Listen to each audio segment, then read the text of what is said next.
all coming a little early so we can hear a presentation by our CFO, Amy Wharton. And with that, I'll tell you the truth, this whole show, basically, I'm going to turn it over to you, Amy.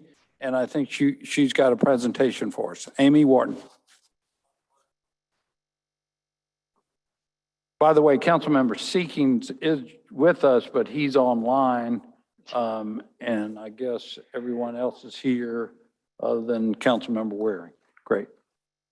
Okay. Good afternoon. Can you all hear me okay? Okay. So I don't know if we want to just go ahead and do a moment of silence or if you want me to just start.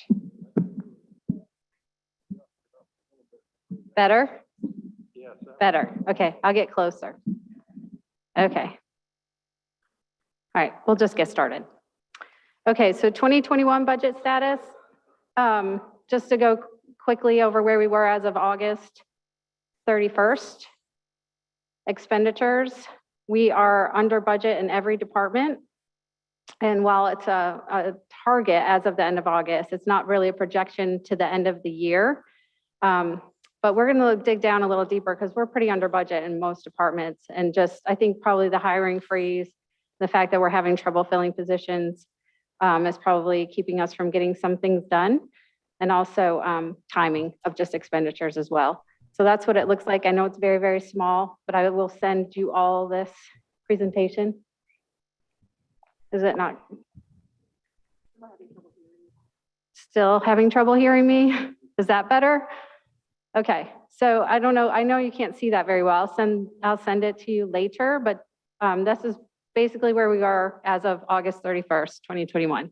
So now it went away. Okay.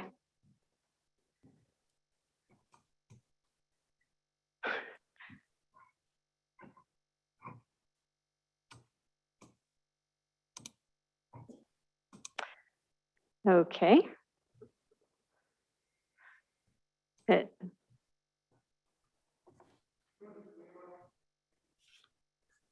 Yeah, it's not, there we go. What is happening? Okay. Can you turn, one of you turn the screen a little bit or no?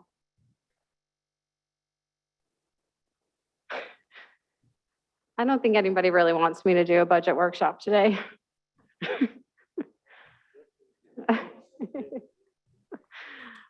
I'm trying to go fast too to keep us on time. Okay, revenues, general fund and enterprise fund. We are doing pretty well with the exception of interest income. Business licenses, we had conservatively budgeted for 2021 just because we were concerned with the businesses and their lack of income or decrease in income because of COVID, but it ended up not being that way. We're doing really well in business licenses this year. Construction stays strong. Our municipal association payments have come in strong. So really business licenses has not suffered like we thought it would. Some industries that had decreases were hospitality. Some of that is because we did not have them pay the higher fees for late night because of the restrictions on them being open. So some of that has to do with that, but you know, hospitality obviously suffered anyway. And then local option sales tax is also doing really well. And that's just kind of a graph of that. You can see business licenses right now is $10 million over what we budgeted. Good. Enterprise fund, all of our special facilities are tracking over budget with the exception of the Angel Oak. We've had some staffing issues at Angel Oak like everybody is having, so we had to actually close it down one day a week. So that's some of that issue. So we're hoping that it continues. We were a little concerned over the summer when COVID cases were up, but so far we seem to be holding steady. So, and that is enterprise funds. If you have any questions, just let me know. Tourism, and this is as of September. So we're doing much better. Like I said, we conservatively budgeted for tourism too, because we just weren't sure with COVID what was going to happen. So just as a comparison, 2021 approved was 17.5 million. And that's kind of a percentage of where we were budgeted as of the 2020 approved budget. So, and then as a percentage of the 2020 amended. So we felt like at 92.6% that we were okay in budgeting that conservatively. Right now, we're well over that. You can see we're 125.5% of our 2021 target, and we're projecting to end at $30.7 million. And just as a point of reference, in 2020, what we originally approved was $33 million for tourism. But we are seeing some growth, lack of growth, actually, I should say. So right now, hospitality is trending around where we were in 2019, and municipal accommodations between 2016 and 17 numbers, and state aid taxes between 2017 and 18, if that makes sense. I just wanted to perspective, we have lost a little bit of growth, but every month we're seeing that increase, so we're trending in the right direction. Any questions? You still hear me okay? Okay, and then all major revenues, just as a graph as of the end of August. The blue line is 2021, I think, if I can see that right. I can't see, anyway. Yellow line is 2021, blue is 2019. So we were projecting that we would be back a little bit above 2019 revenues, and we are seeing that. A lot of that is because of business licenses and local option sales tax. We expect this trend now to kind of level off because we won't really be receiving any further business license income, so that should level off. So we should be right around our 2019 revenue numbers. That makes sense. Okay. So we're doing okay. Pandemic doesn't seem to be affecting our revenues like we thought, or we were hoping did not, but we're doing pretty well. We're still monitoring growth and taking that into consideration when we budget 2022 revenues. And things have been calm in the tropics, at least coming our way anyway, and we're hoping it stays that way. So 2022 budget, this is very, very, very preliminary. So just keep that in mind when we're looking at these numbers. So revenues, and Councilmember Shade, we added 2020 for you, so you can see the comparison. And again, I'll send the slides to you later. But right now we're, for general fund revenue, it's 192 million. 2021 budget, you can see the numbers versus 21 versus 22, and then what 2020's original approved budget before we made the cuts. So you can see the differences in where we are between all of the years. And then the enterprise funds as well. The general fund transfers in reserves is not done yet. So that number isn't right just yet because we haven't finalized the tourism budgets. Just know how much we're going to transfer in to the general fund, and also we're working on reserves in terms of projects and things like that we would be also including in that line item. Questions? Yes. Amy, would you expect that a large amount of the money that because we're doing better this year than anticipated, will go back to reserves, since we had to deplete our reserves quite a bit for this year? We used $5.9 million in reserves last year to balance the budget. So we have no plans to use general fund reserves to balance the budget this year. That answers your question. But we're going to have more money at the end of this year than we anticipated. So do you anticipate some of that money going back into reserves? We just wouldn't have to use the 5.9 million that we budgeted. Okay, I got you. Okay. Revenue assumptions. So property taxes for Charleston County, we're using a 4% growth rate for vehicles and 3% for all other. Projected tax credit factor is staying at 0.008, same as in our 2021 tax bills. And the amount of loss credited back to our citizens will be $23.46 million. Berkeley County, projected growth rate of 5% for vehicles and everything else, actually. Projected tax credit factor will also stay the same for Berkeley County, and the amount of loss credited back would be $2 million. Total property tax revenue is estimated at $96 million. So our millage bank, we didn't think we had received our final information from the state to calculate the bank, but we did get that today. Right now, our millage bank would be about 3.4 mills. that we would be able to utilize. And value of mill is $1.7 million. It increased by $100,000 from last year. Local option sales tax, Charleston County, Berkeley County, 21, we budgeted 18 million. We're projecting about 22.7 at the end of this year. So we're budgeting 23.7. And then Berkeley County, you can see the same. Business, yes, sorry. Here I go. I don't expect you to do it off the cuff, but could you send us something that would illustrate the change between the 6 mills that we were talking about compared to what you just said, 3.7? Yeah, Am I? it's a calculation based on CPI and population, Councilmember Jackson. So that's kind of where, but we can show you. Yeah, I'd appreciate seeing the formula. Thanks. Business licenses, we budgeted 30.5 million. As we talked about, we're $10 million over budget. So we're really confident in increasing that revenue source for 2022 to the $39.5 million. And then the 2% drainage amount that goes to the drainage fund. So then that would be 38.7 million. Franchise fees, they're always a little tricky. We're seeing cable TV fees continue to decrease. So we're a little bit more conservative with that budget for 2022. Any questions?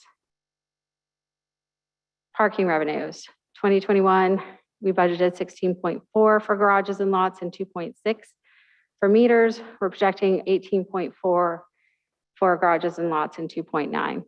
And just as a point of reference, in 2020, we were at around $20 million for garages and lots and 5 for meters, but we've changed our meters to nothing past 6 o'clock. So before it was to 10 o'clock. So that's reduced the revenue there.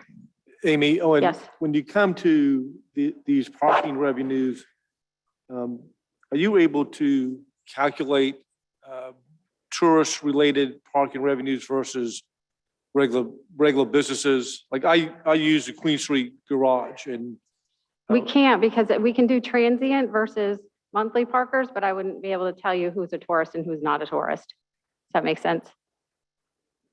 So I can tell you the parking garages that are more in tourist districts, but in terms of telling you how many tourists are parking that, I can't. We have transient parkers and we have monthly pass parkers, and that's really all I could tell you. Is that what you're asking? Okay. But I couldn't tell you which one of those transient cars was a tourist versus somebody just that decided to go shopping downtown. That makes sense. So expenditures, base budget includes everything from the department's 2021 budget, excluding one-time expenditures or initiatives. We've included the fact of life or life safety items in that number, and includes contract price increases for contracted services. So our current draft budget includes $208.6 million in expenditures and transfers out for the general fund and $30.69 million for the enterprise fund. And that does not include any of the additional requests that we received from the departments. So we have $22 million in the general fund of additional requests and $708,000 in enterprise fund requests from departments. Of those requests, 2.2 are included in the base budget because we consider those life safety or mandatory items. And then that leaves about a $20.6 or $7 million balance of requests that are not included in the budget at all. 1.8 of that is requests from departments to restore their 2021 cuts. Does that make sense? Okay. So that's right now what it looks like. But again, somewhat preliminary. And that just shows you department's base budgets comparisons from 2022 to 2021 approved budget. The biggest difference there is in non-departmental, and that's because of salary savings. So our largest generator of salary savings is police and fire, and they're hiring pretty steadily, so we wouldn't be able to use the same amount of salary savings. But we're looking at that a little bit more because of the rest of the city, non-sworn, that we're suffering and attrition and employee turnover to see what we could do with salary savings. Any questions? So that's the current draft of the expenditure budget. I know it's very hard to see, I'm sorry. And the bottom line is right now we're about, what happened? $3.3 million in a deficit, and that's without any additional requests from the departments. Does not include any adjustments to employee pay. We'll discuss that in future slides, and we're still waiting on property insurance information, so we're expecting an increase there as well. We're finalizing lease purchase as well to calculate the debt payments for that. So based on some conversation, I was including some slides on employee pay as well, because I know a lot of the council members have had questions in terms of our attrition rates and things like that. And what we're going to propose as a pay plan adjustment. So there were several scenarios presented to the HR committee, and we've also discussed with budget ad hoc. The mayor had charged HR with looking at increasing minimum wage to $15. HR generated several different scenarios, increasing minimum wage to 15 within 2 years to 4 years. And in order to increase the minimum wage, you have to adjust the whole entire pay plan because of compression issues to make sure that employees aren't making more than their supervisors. So it's really kind of a big lift in what we would have to do, and it has to go through the whole entire pay plan. So these were the scenarios. It's very hard to see. But in 1 year, and doing it in 2 years, 3 years, at a graduated rate, just a plain 3-year increase or a 4-year plan to increase it to $15. What we were recommending was a 3-year graduated plan because it increases minimum wage by $1 in the first year and does 50 cents each year the following year.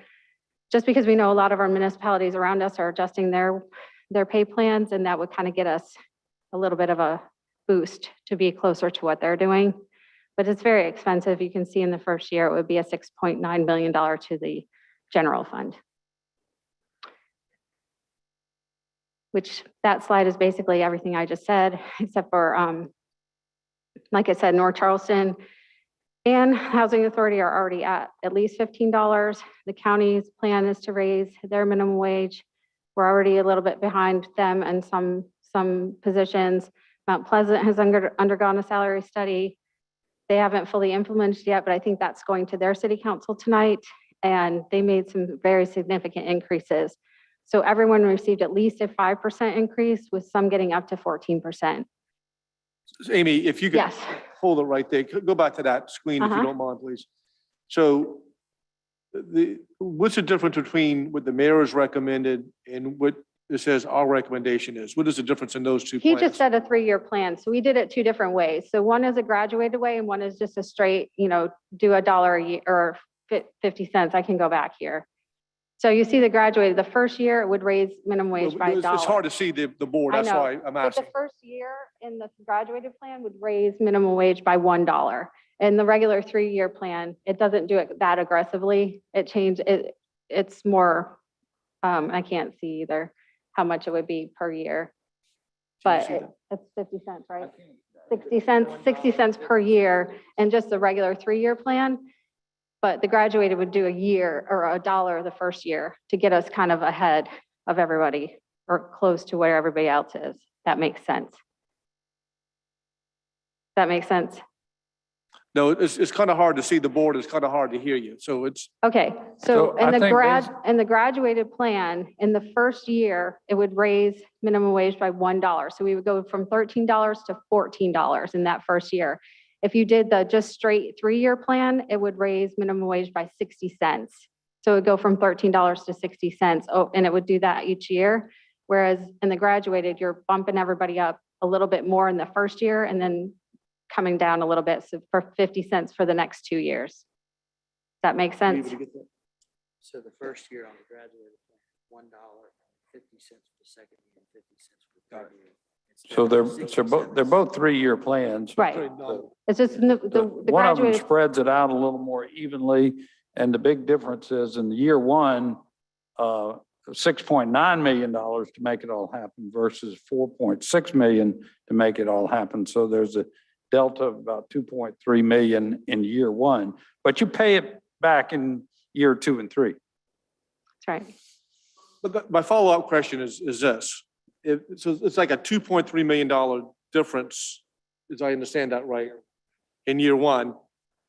But how does that compare with other municipalities or counties where we are? In other words, where we are right now, if we want to just be even with other local governments, what plan would put us just even right today in 2021? Well, I don't know that any of them will make us exactly even, but doing the graduated plan, which would raise it $1, this in 2022 would make it more equitable with the areas around us, with the municipalities around us, because they're all adjusting their pay. North Charleston is already at $15 an hour as a minimum. Mount Pleasant, like I said, they did a salary study and they're changing theirs. So everybody got at least 5%, some got 14%. Not exactly sure where that would leave us in some positions compared to them, but if it would help us more if we could do it that way in the first year, so we could be more competitive with the municipalities around us. And the same with the county. The county is also doing another increase as well. Hey, Amy, have there been any thought to, on the kind of increase in pay idea, providing a differential for employees who would live in the city? So I've seen that around the country in other municipalities, that as an encouragement for, living in the city that they work in, participating in the civic life, coaching the little league teams, knowing that it costs a little bit more to live in the city, that would be a differential to attract people, like employees, to actually come in and live in the city. Yeah, we haven't looked at that.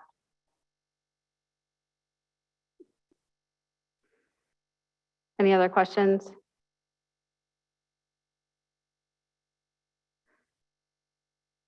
So like I said, at a $6.9 million, it's a pretty big commitment, but we're losing employees. So we probably need to do something.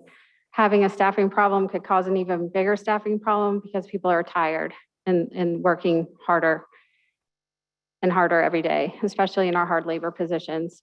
We did not give a COLA out in 21, and that just always puts us further back. That was part of our problem that we did in 2019 when we changed the pay plan, because we never caught up from the recession before, and it just hurts morale. So at a minimum, we need to do some type of COLA in this budget. And like I said, all the municipalities around us are making pay a priority for their employees. And CPI increased 6.2% from January 2020 to August 2021. So things are more expensive for everybody too. So just as a point of reference, kind of to what we're talking about in terms of employee turnover, no, Councilmember Griffin, you asked some questions yesterday in Public Works. This is kind of where we are. So our vacancy rate and turnover rate, HR kind of did a calculation. Recreation might be a little understated because of the part-time employees and how that works out in terms of FTEs. Right now, our Housing and Community Development Department is the only department that is fully staffed, and that's as of today. So that's what it looks like. The orange is just the year-to-date turnover, and then blue is the vacancy rate. So you can see where we are by department. Staffing levels, we keep adding staff to the budget, but we're losing people faster than we can fill those positions that we're budgeting for. So it's a bit of a problem. Right now, our non-sworn staffing is at 78% of budgeted positions. Sworn staffing is at 94% of budgeted positions. Staffing and budget, so that tells you right there, the budget is the yellow line, and then the orange is non-sworn, and blue is sworn, I think, and the gray is sworn altogether. So we're budgeted for 1,958 positions. I think one of you had a question about that in ad hoc the other day. Yes, Councilmember Griffin.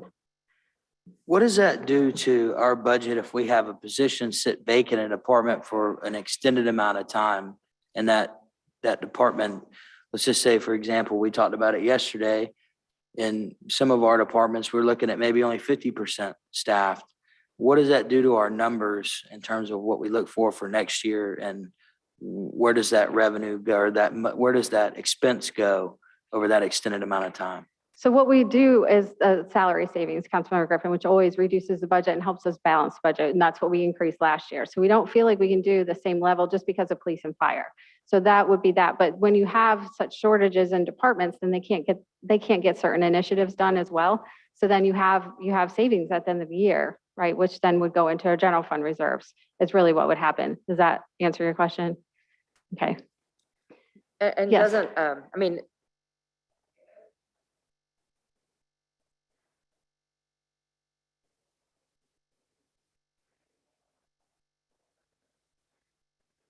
She's talking about overtime and increasing Overtime. overtime budgets. So, we cut overtime in 2021 too. So people have been flexing time as well. This is turnover by grade, which was very interesting to ad hoc. The highest turnover we've seen is in our second lowest pay grade, and the second highest turnover is in our highest paid grade below our unclassified positions, which are our department heads, judges, those types of things. Examples of grade 7 is recreation specialists, parking enforcement officers, and traffic control technicians. And then our second highest pay grade is basically all of your deputy department heads. So that is by grade. So you can see the second bar is our pay grade 7, and the second from the right is grade 18.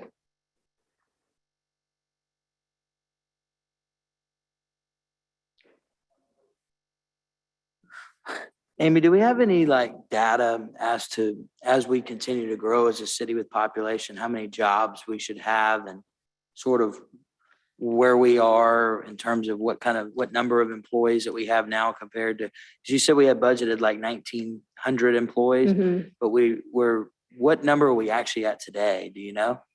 I don't know the number. I can find that out. And we had done that a while back in terms of overtime, because we actually had lost positions, if you remember. So that's why some of the budgets we've been trying to increase staffing Right. because of that. And we just can't fill them at this point, but we can get that for you, Councilmember. I'm just interested because I'm sure, because our population has grown exponentially over the last decade, I'm sure that the number of positions has to grow too, because we offer these essential services to these people. So be interested to know, whether or not, in terms of what our population is, how many employees we have to service that population.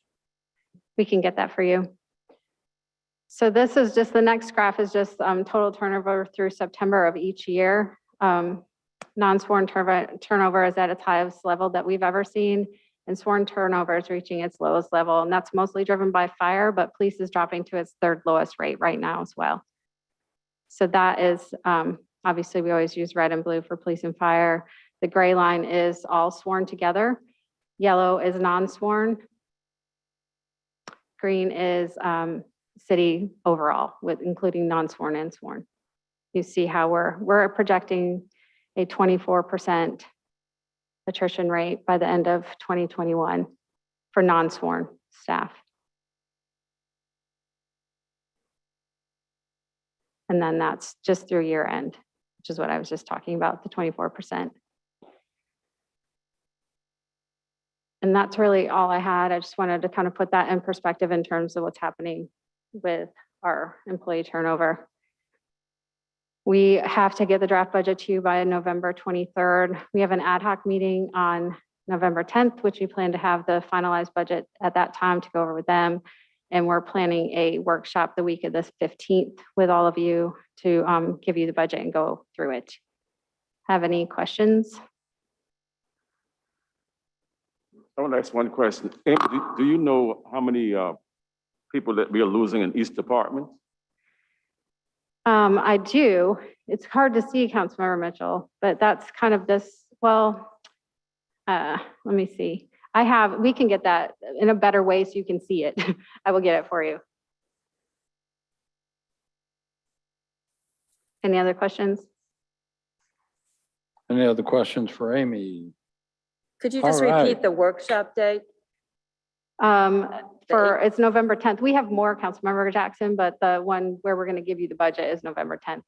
I thought you said something about November 18. So the week of November 15th would be a full council workshop where we just have to schedule it with Okay. the Oh, you clerk's haven't office, where scheduled it we'll yet. give the budget to everybody and go through it, the Okay. draft budget, Okay. yes. That's fine. Thank you. Mhm.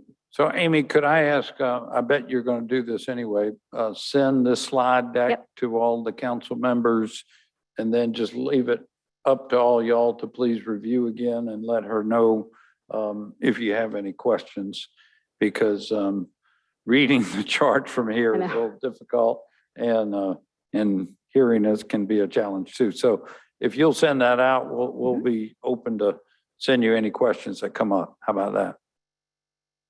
All right. So actually, that's it for our workshop today. I'm going to adjourn that meeting, and then we're past 4 o'clock, so I'm going to turn the gavel over to Chairman